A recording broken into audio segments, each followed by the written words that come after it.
I think that the problem is that sometimes people think, when you get to your final destination, that's the end and your problem is sorted. But actually, no, when I was traveling, obviously this was my aim and objectives, to get here, to be with my brother, or to at least to be safe and given protection. But getting to the UK was one part of a hell of a journey, but then being here and going through the bureaucratic system was another battle. It was really hard.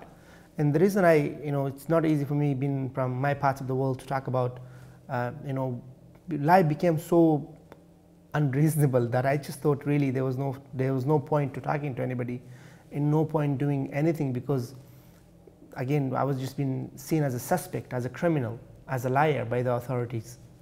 And I think the authority does that really well, and they do it systematically to make you become tired of life. So somehow they won in that instance, and I twice committed suicide, and I ended up in a hospital not far from here the second time. I was about 14 for the first time, the second time I was 15 or so.